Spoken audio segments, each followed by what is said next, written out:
내가 주를 의뢰합니다. 나의 다닐 길을 인도하소서. 암몬의 왕 나하스가 생전에 다윗에게 잘한 것 같습니다.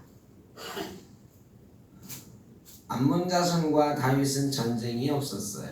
나하스와는 좋은 관계를 잘 유지했고, 나하스가 은혜를 베풀었다라는 것보다는 다윗이 힘이 훨씬 강한 그런 상황이었는데, 예전에 다윗이 도망 다닐 때 나하스가 좀 도움을 주고, 또 왕이 됐을 때에 서로 좋은 관계를 계속 잘 유지한 것 같습니다. 다윗이 이 나하스가 죽었을 때에 조문사절단을 보냈어요. 나라의 왕이 죽었으니까 이 나라의 조문사절단을, 그 나하스의 은혜를 기억하고 은혜를 갚기 위해서 조문사절단을 보냈습니다. 이 나하스의 아들 한운에게 내가 그 보답을 하리라 하는 마음으로 조문사절단을 보냈다 그랬죠. 다윗은 지난주에도 우리가 봤지만 은혜를 아는 사람이었다. 요나단의 아들 무비보셋에게 자기의 정적이 될 수 있는 사람임에도 불구하고 급진하게 자기 상에서 먹도록 했다. 역시 이방인이었지만 암몬 사람 나하스가 자기에게 잘했던 것을 기억하면서 은혜를 갚기 위해 그 아들 한운에게도 내가 잘해야 되겠다 하는 마음으로 조문사절단을 보냈습니다. 그런데 이게 원래 조문하는 사람은 실제로 싸우는 중에 있어도 적장에게 조문을 한다 그러면 적의 군사들이나 적의 장수들이 조문하러 왔다 그래도 이게 웬만하면 예의를 갖추는 법이지요. 가끔 영화에 보면, 제가 진짜 그런지는 모르겠지만 그 깡패들, 이 조직폭력배들 서로 막 죽이고 막 그러잖아요. 예전에 막 칼부림하고 죽이고 그랬는데 영화에 보면 상대편을 죽여놓고 그 초상집에 이쪽 사람들이 조문하러 가고 그러잖아요. 분명히 저놈이 우리 형님을 죽였는데 하면서도 어때요? 이 조문은 받습니다. 이 초상집에서는 웬만하면 서로 간에 격식을 잘 갖추려고 하거든요. 그런데 이 다윗의 신하들이 사절단으로 왔는데 한운의 신하들이 의심병이 들었습니다. 임금님, 쟤들이 우리나라에 좋은 뜻으로 온 거라고 생각하면 안 됩니다. 쟤들 이 조문을 핑계대고 우리나라 염탐하러 온 겁니다. 그러니까 쟤들에게 우리가 힘이 있다는 것, 너희쯤은 아무것도 아니라고 생각하는 본때를 좀 보여야 됩니다. 어떻게 할까? 아주 모욕을 줘가지고 쫓아냅시다. 이렇게 얘기가 되는 거죠. 어떻게 모욕을 줄까? 쟤들 수염을 반만 자릅시다. 수염이 양쪽으로 이렇게 났잖아요. 근데 한쪽만 이렇게 자르는 거예요. 한쪽만 다 깎아버리는 거죠. 여러분, 옛날에 수염이라고 하는 것은 권위의 상징입니다. 근데 이 옛날 사람들은, 우리나라 사람들도 다 수염을 이렇게 길렀잖아요. 이 수염은 권위의 상징이에요. 근데 이 수염을 반쪽만 면도를 시켜놓은 거죠. 우리나라 사람 같으면 옛날에 뭐라고 했겠느냐? 오랑캐나 하는 짓이다. 청나라 오랑캐나 머리 이상하게 자르고 수염도 이상하게 기르고 그런다 생각하잖아요. 그렇게 했어요. 그리고 옷의 가운데를 잘랐다. 옛날의 옷은 요즘처럼 속옷 입고 거기다가 중간 옷 하나 입고 외투 걸치고 이런 게 아니거든요. 대개는 뭐 중요한데 가릴 것만 하나 천으로 가리고 그냥 긴 천으로 둘러서 점매는 목욕 가운 같은 그런 옷을 입었다고요. 근데 가운데를 잘랐다 그랬어요. 가운데를. 그러면 이 가운 같은 옷에 뒤에 가운데를 자른 거예요. 여러분 그럼 어떻게 되죠? 이거 말하기 민망합니다만 가운을 입었는데 뒤에 가운데를 완전히 자르진 않았겠지. 목에 있는데 걸치는 데는 남겨두고 뒤에만 이렇게 툭 트이게 해놓은 거예요. 그러니 양쪽 엉덩이가 노출이 됐다. 엉덩이 노출됐다는 거 보면 앞을 자른 건 아니고 뒤를 자른 거죠. 여러분 엉덩이가 노출된다? 이거 치욕적인 거죠. 아주 모욕을 주는 거예요. 권위를 깨뜨리고 몸과 마음에 심한 멸시를 주고 그래서 내쫓아버렸어요. 한운이 다윗하고 잘 지낼 수 있는 기회가 있었습니다. 다윗이 좋은 뜻으로 사절단을 보내서 예의를 다해서 아버지에게 받은 은혜를 갚겠다 했는데 한운이 신하들의 잘못된 말을 듣고 오히려 모욕 줘서 내쫓았습니다. 여러분 이런 일이 많지 않을 것 같으나 우리 인생사에서 왕왕 일어납니다. 나는 누군가에게 선한 뜻으로 어떤 행동을 하거나 어떤 말을 하잖아요. 내가 이런 말로 저 사람에게 좀 위로를 하거나 저 사람을 좀 잘 돌아봐야 되겠다. 좀 격려해 줘야 되겠다. 이렇게 말을 하는데요. 이게 우리 뜻대로 잘 안 될 때가 있습니다. 나는 선한 뜻으로 이렇게 행동하고 그 사람에게 이런 말을 해줬는데 한참 지나서 며칠 지나서 나에게 들려오는 말이 아 섭섭하다. 왜 나한테 그러지? 이런 얘기 들려옵니다. 가만히 보면 그 사이에 많은 일들이 있었어요. 많은 이야기들이 오고 가죠. 그러면서 누군가가 나에게 했던 선한 의도와 선한 말들을 오해하고 오히려 그 말들이 올무가 되고 그 행동들이 올무가 돼서 그 사람을 공격하는 그런 경우가 왕왕 있습니다. 저도 여러 번 경험해 봤습니다. 왕왕 우리는 사람이 말이죠. 내가 선한 뜻으로 대했는데 나중에 보니까 나한테 왜 이러지? 이런 일을 여러분 당할 때가 가끔 있어요. 오해가 중간에 있는데 이 오해를 일으키는 중요한 원인이 주변에 있는 사람들이에요. 주변에 있는 사람들이 자꾸 잘못된 말을 심어줘요. 그래서 선한 것으로 갔는데 싸우자고 달려오는, 싸우자고 반응이 오는 그런 경우가 우리 인생사에 왕왕 있습니다. 역사적으로도 많아요. 역사적으로도 많아요.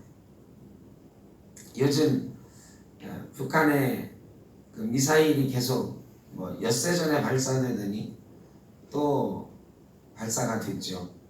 6일 만에 또 발사가 됐습니다. 무슨 의도인지는 모르겠지만 기분은 나쁘죠.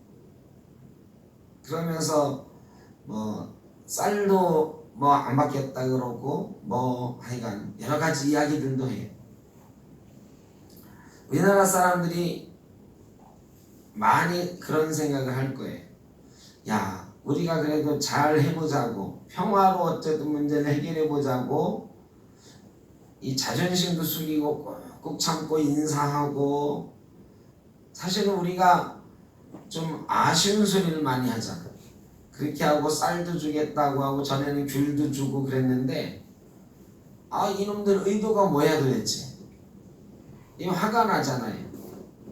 그래 저 같은 사람이 대통령 했으면 야 다 때려쳐라. 다 때려쳐. 그래 그럼 한번 싸워볼까? 뭐 이런 생각 할 것 같아요. 옛날 같으면 틀림없이 전쟁 났습니다. 옛날 이 총이나 대포로 싸우는 시대가 아니고 칼과 창으로 싸우는 시대 같으면 전쟁이 나도 벌써 났어요. 제가 생각해도 우리가 자존심이 없어도 너무 없다 싶을 때가 있지만 그래도 참는 이유는 잘못하다 핵무기 터질까봐.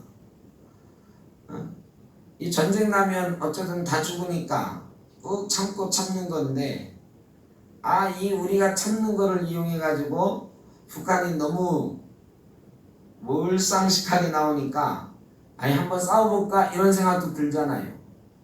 여러분 그런 생각 안 드시나요? 저는 가끔 한번 싸워보지 이런 생각도 드는데 조금 이성을 회복하고 나면 싸우면 다 죽는데 그래도 하여간 싸움을 하면 안 되는데 이걸 어떻게 하지 싶기도 하고 그래요. 어제도 뭐 국회에서 보니까 우리도 핵무장하자 뭐 이런 얘기 또 나왔던데 양쪽이 핵무장해가지고 뭐 안 터지면 정말 다행인데 양쪽 다 핵 가지고 미국도 핵 가지고 중국도 핵 가지고 한반도에서 전쟁하자 그러면 다 죽는 거니까 그러니까 참는 거죠. 어쨌든 은혜를 베풀었는데 은혜를 원수로 갚는 사람이 가끔 있어요. 여러분 은혜를 갚는 것도 굉장히 중요한 일입니다. 은혜를 베푸는 일도 중요하고 내가 받은 은혜를 갚는 것도 중요한 일입니다. 그런데요 또 하나 중요한 일이 있는데 그게 뭐냐? 은혜를 잘 받는 거예요. 다른 사람의 호의를 잘 받아들이는 것 이것도 굉장히 중요합니다. 다른 사람의 호의를 잘 못 받는 사람들이 꽤 많이 있습니다. 누군가 나에게 베푸는 호의를 자꾸 의심하는 사람도 많고 내게 호의를 베푼 사람에게 어떻게 그 호의를 받아야 되는지 잘 모르는 사람들도 많이 있어요. 그러다 보면 감정이 상하고 그렇게 되는 거죠. 호의를 잘 받아들이는 것도 훈련이 필요합니다. 누군가 나에게 잘해주는데 내가 저 사람 마음에 안 들어. 여러분 그런 사람 혹시 있지 않습니까? 누군가는 나에게 굉장히 잘해주는데 나는 저 사람 별로야. 나한테 좀 잘 안 해줬으면 좋겠어. 나 아는 척 좀 안 해줬으면 좋겠어. 야 그냥 적당한 거리를 두고 이렇게 살고 싶은 사람인데 자꾸 나한테 아는 척하고 나한테 막 좋은 거 갖다 주려고 하고 집에서 반찬했다고 막 갖다 주고 뭐 옷 같은 거 사준다고 하고 밥 사준다고 하고 자꾸 그런 사람 있지요. 근데 주는 것 없이 싫은 사람 있잖아요. 왜 괜히 저 사람은 내가 좋아가지고 막 뭔가 베푼다고 하는데 나는 저 사람 왠지 싫은 사람 있어요. 그런 사람 있지요. 여러분 그런데 그런 때 호의를 베푸는 그 사람을 잘 받아야 된다.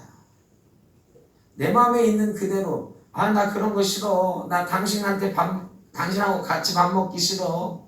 야 나한테 좀 관심 좀 그만 써. 이런 식으로 대접할 수는 없잖아요. 그렇다고 그렇게는 안 하더라도 얼굴 표정에 싫은 내색이 막 나타나는 사람도 있지요. 이게 참 어려운 겁니다.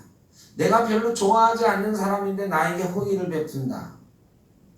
여러분 이런 때 같이 호의로서 대할 수 있는 것 이게 인간관계에 있어서 굉장히 중요한 훈련입니다. 내가 좋아하지 않는 것, 내가 좋아하지 않는 사람 이런 것을 그쪽에서는 은혜로 나에게 베푼다고 찾아올 때는 은혜는 그냥 은혜로 좋은 뜻은 좋은 뜻으로 받을 수 있어야 된다. 안 그러면 쌈나요. 안 그러면 감정 상하고요. 우리 인간 사회에는 이런 일이 분명히 존재합니다. 교회에도 존재합니다. 사람 관계는 참 미묘하거든요. 그래서 뭐 주고 뺨 맞는다 뭐 이런 얘기도 있잖아요. 그러니까 나는 잘한다고 했는데 상대방이 그거를 잘 못 받아들여서 뺨 때리고 쌈하는 그런 일도 생긴다. 자, 다윗이 그 얘기를 듣고 화가 났죠. 그런데요, 다윗은 은혜를 확실하게 갚는 사람이에요. 나하스에게 은혜를 갚겠다고 생각을 했기 때문에 한운이 그런 모욕을 줬음에도 불구하고 다윗은 싸울 생각을 하지 않았습니다. 다윗이 화가 나서 먼저 군사를 일으켜가지고 쳐들어가지 않았어요. 그런데 한운이라는 사람이 생각하니 이 신하들을 모욕 줘서 보냈어요. 다윗은 힘이 센 사람이에요. 군대가 강해요. 야, 이거 아무래도 다윗 우리가 잘못 건든 것 같다 후회가 좀 되거든요. 내가 괜히 부하들 말 듣고 괜한 짓을 했나 보다. 그냥 잘 돌려보낼걸. 그런 생각도 했을 거예요. 근데 이미 물은 엎질러졌어. 그러면 어떻게 해야 돼요, 여러분? 네. 그럼 조문사절단을 쫓아가가지고 자기도 사절단 보내가지고 다윗에게 아니 내가 잠깐 오해가 있어가지고 사절단을 이렇게 돼 있는데 미안하다고 이랬어야 되거든요. 그런데 미안하다고 하는 대신에 군사를 일으킵니다. 근데 자기 혼자서는 안 되겠거든. 암몬 사람만 가지고는 이 이스라엘하고 싸움이 안 돼요. 그래 북쪽에 있는 시리아 아람 사람들에게 도움을 청합니다. 그래 동쪽의 암몬과 북쪽의 아람이 연합전선을 펴서 다윗을 공격합니다. 이것도 참 많이 생기는 일 중에 하나예요. 내가 잘못한 거 깨닫는 거는 쉬워요. 후회는 많이 하잖아요. 여러분 후회 많이 하고 사시죠? 말 한마디 뱉고 후회하고 행동 하나 하고 후회하고 이게 사람이거든요. 내가 잘못했다고 깨달을 때가 얼마나 많은지 몰라요. 그런데 이 잘못했다고 깨닫는 건 쉬운데 잘못했다고 이야기하기는 굉장히 어렵습니다. 미안하다고 이야기하는 것 굉장히 어렵습니다. 그래서 말을 안 하고 있다가 사고가 터져요. 감정이 서로 상해. 그러면 분명히 내가 잘못하고 미안하다는 생각을 했음에도 불구하고 일이 터졌을 때는 어떻게 되느냐? 내가 언제 잘못했는데 네가 먼저 이랬잖아. 뭐 이렇게 되는 거야. 네가 우리 정탐하려고 조문단 보냈잖아. 그래서 내가 그렇게 모욕 준 거 아니야? 그게 아닌 줄 나중에 깨달아도 그렇게 가는 거죠. 그래서 전쟁이 나는 거예요. 여러분 잘못한 일을 깨달았을 때는 그냥 잘못했다 미안하다 하면 되는 건데 이 한운이 말이죠. 다윗이 화가 났을 거다. 우리를 미워하게 생겼구나. 이렇게 성경은 기록하고 있어요. 다윗이 이 일로 우리를 미워하게 생겼구나 그랬으면 자기가 힘이 더 약해 더군다나 얼른 찾아가서 죄송하게 됐습니다. 내 뜻은 아니었는데 어쩌다 보니까 그렇게 됐습니다. 이러면은 다 끝날 일이에요. 그런데 아유 다윗이 우리 미워해서 쳐들어오기 전에 우리가 먼저 치자. 이상한 방향으로 일이 흘러가는 거예요. 나란 일도 그렇고 사람의 일들도 그렇고 원래 생각했던 것과 다른 방향으로 흘러가는 경우가 많아요. 은혜를 잘 못 받아들여서 그렇고 또 하나는 잘못됐다 느낄 때 미안하다는 말 대신에 화내는 쪽으로 일을 해결하려고 자기 체면 차리는 쪽으로 일을 해결하려고 하니까 그런 것입니다. 한운이 군대를 일으킵니다. 암몬 사람과 아람 사람이 힘을 합쳐서 쳐들어옵니다. 다윗이 요압에게 맞서 싸우라고 하죠. 자, 암몬 사람과 아람 사람은 자기들의 잘못된 치부를 감추기 위해서 전쟁을 일으켰어요. 그런데 다윗과 요압은 싸울 때 어떤 마음으로 싸웠느냐? 9절에 보니까요. 12절이네. 12절. 12절에 보니까 너는 담대하라. 요압이 자기 동생에게 얘기하는 거예요. 우리가 우리 백성과 우리 하나님의 성읍들을 위하여 담대히 하자. 여호와께서 선히 여기시는 대로 행하시기를 원하노라. 적은 지금 자기들의 치부를 가리기 위해서 자기들의 잘못한 것을 때우기 위해서 전쟁하자고 하는데 요압은 저놈들에게 본때를 보여주자 이렇게 하지 않아요. 우리 사절들을 모욕 줬으니 용서하지 말자 이러지 않고 우리의 성읍들과 우리 백성과 우리 하나님의 성읍을 지키자. 하나님께서 선하신 대로 우리를 인도하실 거다. 이런 마음으로 싸우는 것입니다. 여러분, 싸우면 누가 이기느냐? 큰 소리 치는 사람이 이긴다고 우리는 보통 생각하거든요. 목소리 큰 사람이 이긴다. 근데 결국에는 누가 이기느냐? 여러분, 목소리 큰 사람이 정말로 이기던가요? 목소리 큰 사람이 지금 그 순간엔 이기지. 막 이를 악물고 막 소리를 질러대면 주변에 있는 사람들이 알았어 그렇게 해줘요. 그런데 뒤에 가서는 뭐라 그래? 뒤에 가서는 다 욕해. 아이 목소리 크면 나야? 결국에는 어떻게 되느냐? 그 목소리 큰 사람이 지게 돼 있어요. 그러니까 화를 내고 싸우면 이길 것 같으나 진다. 요압이 야 저놈들이 우리를 멸시하고 우리 조문단을 멸시했으니 우리가 본때를 한번 보여주자 이렇게 하고 감정으로 싸우지 않았어. 야 우리 임금님은 암몬한테 잘하려고 그랬는데 지금도 별로 전쟁하고 싶을 생각 없었던 것 같은데 쟤들이 첫 내려오니까 어쩔 수 없이 우리가 싸워야 된다. 왜? 우리 백성을 지켜야 되니까. 하나님이 우리에게 주신 성읍들을 지켜야 되니까. 대신에 하나님께서 선하신 대로 너와 나를 인도하실 것이다 라는 믿음으로 싸우자. 여러분 누가 이기겠습니까? 막 악다구니 쓰면서 감정이 폭발해서 싸우는 사람이 이길까요? 기도하면서 하나님 우리를 선한 길로 인도해 주십시오. 어떤 사람이 이기겠습니까? 이거는 뭐 여러 번 생각할 것도 없습니다.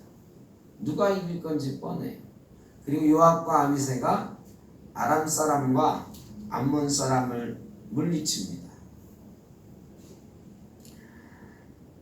한우는 그 뒤에 이제 이스라엘에게 다시 머리를 조아리게 됐는데 아람 사람들은 이게 쫓겨서 지고 나서 갔더니 말이죠. 이 북쪽에 있는 아람 민족이 막 흩어져 있었거든요. 아람 족속이.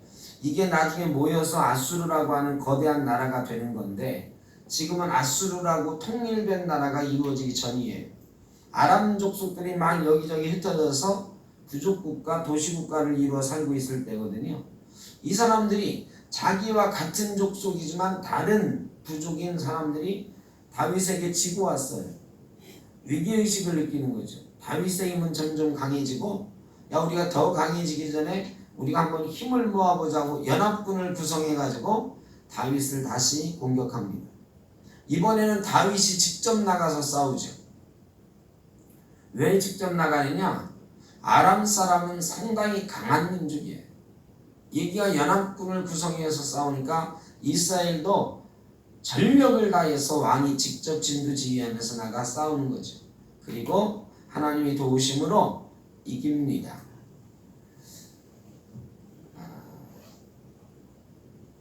전쟁은 이렇게 이제 끝이 나고 아람 사람과 암몬 사람을 다윗의 휘하에 복속시키게 되는 거죠. 자, 그런데 우리가 중간에 잠깐 이제 전쟁 이야기 하느라고 빼먹은 이야기 하나 있는데 신하들이 수염이 반만 잘리우고 뒤에 엉덩이가 보이는 옷을 이렇게 감추고 치욕스러운 모습으로 돌아옵니다.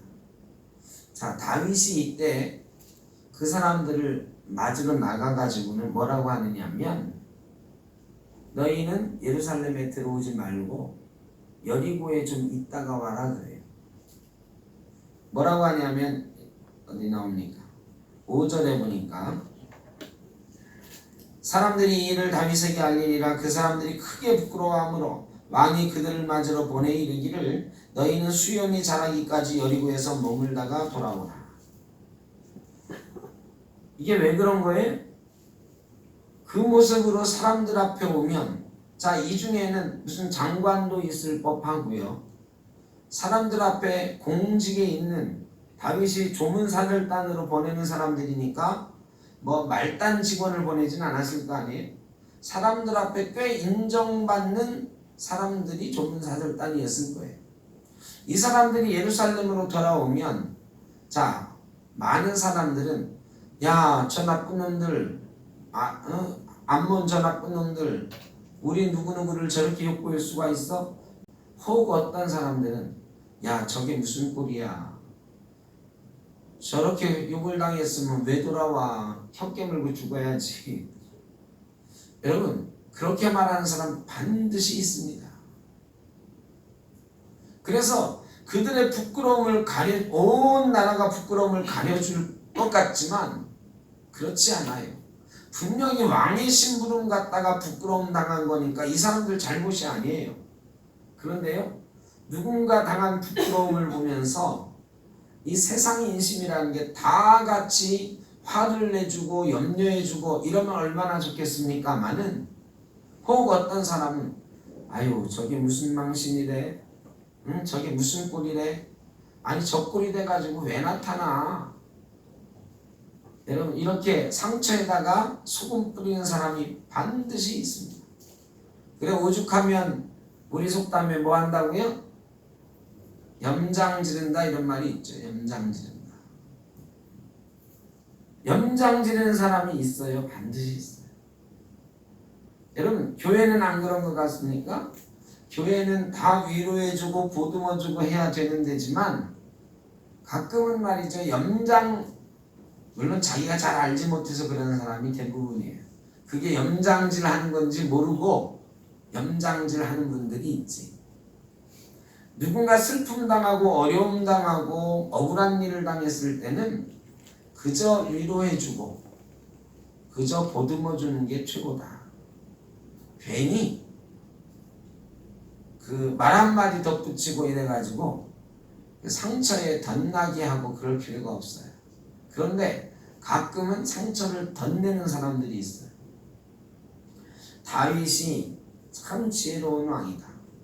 아예 그 소리는 들었지만 사람들이 수염 반 잘려나간 거 엉덩이야 뭐 다른 것 입었겠지만 수염은 어떻게 할 수가 없잖아요. 이 수염이 반 이렇게 잘려나간 걸 아예 사람들 앞에 보이지 않도록 했어요. 이 사람들이요, 왔으면 당연히 누구에게 먼저 가야 되는 거예요? 왕에게 가야죠. 임금의 사절단으로 암몬에 갔다가 망신을 당했든 뭐 수염이 잘렸든 팔다리가 잘렸더라도 옛날에는 어떻게 해야 되느냐? 무조건 임금한테 가서 먼저 우리가 가서 이런 일을 당했습니다 라고 보고해야 되는 거예요. 근데 다윗은 지금 만나지 않는 거죠. 사람을 보내가지고 너희 예루살렘으로 오지 마라, 수염이 자라거든 와라. 여러분, 다윗이 그 수치를 당한 사람들의 마음을 너무너무 잘 압니다. 그리고 그 사람들이 그냥 예루살렘에 왔을 때 예루살렘이 그들에게 위로가 되지 않을 것을 아는 거예요. 예루살렘은 그들에게 위로가 돼야 되는 보금자리여야 돼요. 그런데 예루살렘에 있는 많은 사람들 중에는 이 갔던 사람들의 정적도 있을 수 있고 시기하는 사람들도 있을 수 있고요, 여러 가지 사람들의 종류가 있기 때문에 다윗은 그것을 아는 거지. 얘들이 내 심부름 갖다가 자기 뜻과 상관없이 이렇게 모욕을 당했는데 내가 이 사람들을 보호해 줘야 되겠다. 그래, 왕한테 보고 안 해도 좋으니까 너희 여리고에서 수염 자랄 때까지 있다 와라. 이건 파격적인 거예요. 옛날 임금님이 신하들 이렇게 생각해 주는 거 극히 드문 일입니다. 조문사절단 갔는데 와서 야 얼른 와서 보고하고 집에 가서 쉬어 이러겠지요. 수염이 자랄 때까지 하더라도 얼른 와가지고 나한테 보고 살짝 하고 가서 쉬어. 시험 잘하거든 와. 이럴 수는 있어요. 그런데 야 나한테 보고할 필요 없어. 너희 괜히 왔다가 그 모습 다른 사람들에게 보이면 너희 망신이고 부끄러움 당할 수 있으니까 오지 마. 그래서 시험 다 잘하면 와. 이게 쉬운 일 같지만 정말 마음에서 그 사람들을 아끼고 사랑하는 마음이 없으면 하기 힘든 일이다. 임금으로서 더군다나. 다윗을 여러모로 배워야 되겠다 하는 생각이 듭니다. 이게 참 어려운 일이거든요. 누군가를 아끼고 사랑하는 방법이 이래야 되는구나. 누군가를 보호해주고 지켜주려면 이래야 되는구나. 괜히 염장질하지 말고 염장질할 기회도 만들지 말고 이렇게 보호해야 된다. 교회는 상처받은 사람들이 많이 있습니다. 아프고 힘든 사정을 가지고 나오는 일이 많이 있는데 우리가 그 상처와 아픔들을 이렇게 보호하면서 아끼고 사랑하면서 살아야 되겠다. 그런데 이게 참 다윗처럼 되기가 어렵더라고요. 힘이 들고 어려워서 지혜롭지 못하게 목사가 처신할 때도 있고 그래서 상처가 덧날 때도 있고 교인들 사이에 상처를 더 소금 뿌리는 일도 생기고 그러더라고요. 제가 이 본문을 보면서 묵상하기는 야 나도 다윗같이 이 사람들 사이에 지혜롭게 행할 수 있는 목사가 되면 좋겠다 이런 생각을 했습니다. 그리고 우리 센터교회 성도들이 모두가 상처를 덧나게 하지 않고 서로를 잘 아껴주고 보호해줘서 정말로 하나님께서 우리에게 주신 교회를 지키고 우리 성도들을 함께 지켜나가는 그런 싸워서 이기는 하나님의 선하신 의도가 우리 교회와 성도들을 이끌어 나가는 그런 공동체를 이루면 좋겠다 이런 생각을 해봤습니다. 아무쪼록 저와 여러분에게 하나님의 은혜가 있어서 은혜를 기억하는 성도가 되기도 하고 은혜도 잘 받아들이고 또 누군가의 상처가 있으면 잘 보듬기도 하면서 하나님 원하시는 좋은 공동체 이루어갈 수 있기를 간절히 바랍니다. 기도하겠습니다. 사랑의 아버지 하나님, 다윗이 선한 의도를 보였지만 원수를 악으로 갚는 이들이 있었습니다.